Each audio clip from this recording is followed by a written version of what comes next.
So hello guys, वो उस time पर काम आ गया था और फिर मैं काम में बिज़ी हो गया उस दिन। और फिर काम कंटिन्यू करने के चक्कर में ये वीडियो कंटिन्यू नहीं हो पाई। तो let's continue from where we left कि लिस्ट, प्रायोरिटी वाइज लिस्ट की बात कर रहे थे कि प्रायोरिटी कैसे बनती है। ऐसे बनती है प्रायोरिटी की वो ये Rohtak of other college of Haryana and out of the state. और यहाँ पर शायद ये भी है कि रोहतक से जैसे एफएमजीज वगैरह जो होते हैं, जो इंटर्नशिप करे होते हैं यहाँ से रोहतक में, तो वो पीजीआई के जस्ट बाद आते हैं। तो अदर कॉलेजेस ऑफ हरियाणा से ऊपर आते हैं उनकी प्रायोरिटी, शायद ऐसा है। You can check it, count check it. And उसके बाद फिर वो कॉलेज के नंबर वाइज लिस्ट लगती है। तो ये अब काउंसलिंग के जैसे मान लो कि उनने बोल दिया कि 7 तारीख को आ जाना, काउंसलिंग होएगी। सीट्स वगैरह सबको मिल चुकी हैं। अब उनको 3 डेज़ का टाइम मिलता है कि आप ज्वाइन कर लीजिए। 3 डेज़ में जो ज्वाइन नहीं करता वो सीट सेकंड काउंसलिंग में चली जाती है। तो सेकंड काउंसलिंग एक हफ्ते बाद फिर से होती है। तो आप उसमें भी ट्राई करके देख सकते हैं। वो काफ़ी सही रहती है काउंसलिंग, काफ़ी नीचे तक रैंक्स तक मिल जाता है। वो हाउस जॉब्स काफ़ी दूर तक मिल जाती है। मतलब हो सकता है जैसे किसी ने अच्छा डिपार्टमेंट, जैसे आप मान लीजिए कि गैस्ट्रो ज्वाइन किया, उसने गैस्ट्रो मिला उसको, उसने ज्वाइन नहीं किया with in 3 days of the first counselling. तो फिर हो सकता है कि वो वाला डिपार्टमेंट ऐसे को मिल जाए कि आउट ऑफ स्टेट जो कि प्रायोरिटी लिस्ट में बहुत दूर थे, उनको वो डिपार्टमेंट मिल जाए, सुपर स्पेशलाइजेशन डिपार्टमेंट मिल जाए। तो ऐसा भी होता है। अब बात करते हैं डिपार्टमेंट्स की कि डिपार्टमेंट्स कैसे रहते हैं। डिपार्टमेंट देखो सब सही हैं। जहाँ तक मेरे को, मैं बताता हूँ कि मेरे को डिपार्टमेंट मिला था आईसीयू। तो जब हम लाइन में लगे हुए थे वहाँ पे, तो ऐसे हो जाता है कि क्या करें, कौन सा डिपार्टमेंट लें, कौन सा लें, तू कौन सा ले रहा है, लिस्ट में क्या है। तो ये होता है एक एक करके बुलाते हैं वो लिस्ट में कि अब ये वाले आ जाओ, अब ये आ जाओ। फिर अब एक लिस्ट निकाल देते, जैसे मेरा 108 पे नाम था। तो वो एक एक करके बुलाते हैं कि 65 रोल नंबर 65, वो बुला लेते हैं कि 65 नंबर अंदर आ जाओ। तो उससे पूछते हैं, फिर जब वो बाहर आता है तब उससे पूछते हैं तूने क्या लिया, क्या उठाया, तूने क्या मिला तुझे, फिर क्या क्या बचा हुआ है। तो ये सब, ये भी एक अच्छा एक्सपीरियंस है। रोहतक पीजीआई वाले में, रोहतक में जिसने हाउस जॉब करी है उसको पता होगा। फिर वही ऑफलाइन काउंसलिंग वाला काम होता है। हाँ, तो मुझे मिला था आईसीयू, ट्रॉमा आईसीयू मिला था। फिर बाद में जाके मुझे पता चलता है कि trauma ICU, modular ICU, MCH, ये कुछ नहीं है। सब एनेस्थीसिया के अंडर आता है। तो सब ये एनेस्थीसिया के ही हैं। तो सबको टीकू और मिकू में, टीकू मतलब ट्रॉमा आईसीयू, मिकू मतलब मॉड्यूलर आईसीयू, इसमें रोटेट करते हैं। जैसे जैसे मान लीजिए कि 20 हाउस सर्जन्स एनेस्थीसिया को आए हैं, तो 10 टीकू में जाएंगे, 10 मिकू में जाएंगे। अगले मंथ जो टीकू में थे वो मिकू में चले जाएंगे, मिकू वाले टीकू में चले जाएंगे। तो ऐसे शिफ्ट होता रहता है। और फिर मेरे को जैसे 3 महीने तक मुझे ब्लड बैंक में, सॉरी, ट्रॉमा आईसीयू, मिकू में काम हुआ। उसके बाद मेरे को एक लेटर आ गया था कि ब्लड बैंक में हाउस सर्जन की रिक्वायरमेंट है, तो आपको ब्लड बैंक ट्रांसफ़र कर दिया जाता है। तो मुझे, मैं 4 अप्रैल को मैंने ब्लड बैंक ज्वाइन कर लिया था। Right now I am sitting in blood bank. अभी आज नाइट ड्यूटी है, उस दिन भी नाइट ड्यूटी थी, तब टाइम मिल गया था वीडियो बनाने का, वरना यूजुअली मिलता नहीं है। और आज वर्ल्ड डोनर डे भी है, 14 जून 2025। तो ठीक है। तो ये था। हाँ, तो ब्लड बैंक में आप बात करते हैं कि इन दोनों में से कौन सा डिपार्टमेंट मुझे अच्छा लगा। ट्रॉमा आईसीयू ही अच्छा था। ट्रॉमा आईसीयू, मॉड्यूलर आईसीयू में केसेस बहुत अच्छे मिलते थे। मतलब अगर आपको जो है ना कि कुछ सीखना भी है, मतलब सिर्फ पढ़ना नहीं है, कि मतलब सिर्फ पढ़ाई में नहीं निकाल देना है सारा टाइम कि बस नीट पीजी के लिए पढ़े जा रहे हैं, बस ड्यूटी करके आते हैं, जाके कर लेते हैं। ऐसा कुछ नहीं है। आप अगर आप सीखना चाहें तो सीख सकते हो। तो काफ़ी अच्छे केसेस आते हैं, जो ऐसे केसेस जो बस, एक सीए सर्विक्स का केस था। एक क्वेश्चन आता है स्टेज 3 बी का क्वेश्चन आता है सीए सर्विक्स में। तो वो केस मैंने देखा वहाँ पे 3B। तो काफ़ी अच्छा लगता है, रिकोरिलेट हो जाती हैं चीज़ें जब वो हाइड्रोनेफ्रोसिस हो जाता है, पेल्विक साइड वॉल में चला जाता है।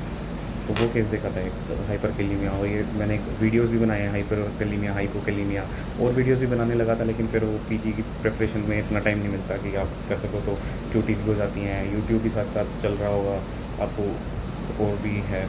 तो ये सीन है। चलो और सब बात करते हैं। डिपार्टमेंट्स की बात में करेंगे। अकोमोडेशन नहीं मिलता आपको। अकोमोडेशन यहाँ पे रोहतक में नहीं मिलता, क्योंकि आपको वो बोल देते हैं कि आप अपने हॉस्टल में दिखा देना। लेकिन हॉस्टल वाले देते नहीं है रूम्स खाली रहते हैं कई, लेकिन पता नहीं क्या शॉर्टेज है रोहतक में, क्या है, देते नहीं है रूम्स हाउस सर्जन को। तो बाहर रहना पड़ता है। बाहर रूम्स वगैरह मिल जाते हैं, इजीली मिल जाते हैं। फ्रॉम रेंज देख लीजिए आप, मतलब 4-5 हज़ार से स्टार्ट हो जाती है और 10 हज़ार तक आपको सही मिल जाता है। रूम्स अगर खाली मिलेंगे तो 4-5-6 हज़ार तक मिल जाएंगे। विदेशी 6-7 हज़ार में आज के टाइम पे 2025 में। और अगर पीजी के साथ आप ले रहे हो कि खाना भी इंक्लूड करवाना है, तो 9-10 हज़ार तक मिल जाता है। और आप लग्जरी वाली साइड जाते हो तो फिर आप कितना ही करते हो। इतनी लग्जरी वाले रूम्स हैं नहीं रोहतक में भी होंगे 10-15 हज़ार में। 15 हज़ार में एक है मॉडल टाउन में। तो पहले मैं मॉडल टाउन में ही रहता था, तो उसके 1 महीने बाद मैं शिफ्ट हो गया था, क्योंकि मेरे को इतने रिक्वायरमेंट नहीं हो रही थी खाने वाने की, मैं अपने आप कर लेता था। पीजीआई में, फिएस्टा में मेस में खा लेते थे, तो वो खाना वेस्ट ही होता था कि कोई वेस्टेज थी। तो यहाँ पे रूम लेके मैं आदर्श नगर में, एक दरियो नगर करके है, वहाँ पे रहने लग गया था। तो अकोमोडेशन नहीं मिलता। डिपार्टमेंट्स की बात करें तो डिपार्टमेंट्स के सभी हैं। देखो पीजीआई वाले लोग ना सुपर स्पेशलाइज्ड सेंटर जो श्यामलाल बिल्डिंग है उसमें करते हैं कि वो उनको उसमें मिल जाए, क्योंकि उसमें ड्यूटीज़ यूँ है कि अगर मान लो कि 5 हाउस सर्जन है तो एक दिन 24 आवर, उसके बाद 4 ड्यूटी ऑफ मिल जाती है। तो ये वाला सीन भी सही है। मेरी ट्रॉमा आईसीयू में भी ड्यूटी अच्छी लगती थी, हेक्टिक वर्क नहीं होता था क्योंकि इंटर्न्स भी होते थे, तो हेल्प मिल जाती थी। हमारे टाइम पे नाइट होती थी हाउस सर्जन की। उसके बाद जब हम मैं ब्लड बैंक में आया तो उन्होंने नाइट हटा दी, चलो ये भी ठीक था। उसके बाद अब और डिपार्टमेंट्स कौन से अच्छे हैं? गैस्ट्रो सुना है, गैस्ट्रो अच्छा है। सुपर स्पेशलाइज्ड डिपार्टमेंट जितने भी हैं, देखो अगर बंदे ज़्यादा होंगे ना, हाउस सर्जन ज़्यादा होंगे तो आपको सही मिलेगा, डिपार्टमेंट सही मिल जाएगा। मतलब काम वर्कलोड भी कम होगा, पढ़ाई का टाइम भी काफ़ी मिल जाता है, कोई इशू नहीं आता ऐसा, सफिशिएंट टाइम है। मेरे को तो जहाँ तक लगता है कि मतलब बेस्ट जेआरशिप या हाउस जॉब हरियाणा में कहीं है तो यहाँ है।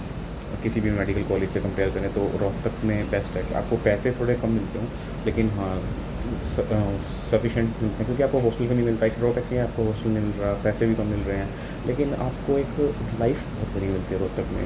वो जो मेडिकल मोड से वो जो दिल्ली बाईपास तक है और फिर वो अम्बेडकर चौक तक है, वो जो रोहतक है ना, वो एक अलग ही फील देता है। वो दिल्ली वाली फीलिंग आती है रोहतक में।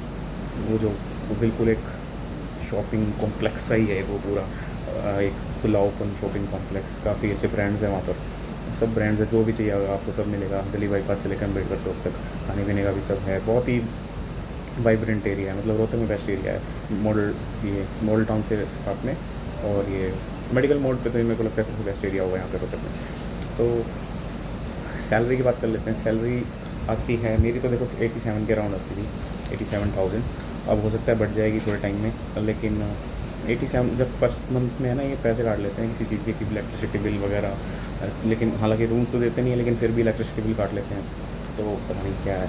हालांकि सिक्योरिटी फीस भी होती है, वो 28,000 वो तो पहले ही सबमिट हो जाती है फॉर्म के टाइम पे। जब आपको अलॉट होता है तभी आप 28,000 सबमिट कर देते हैं।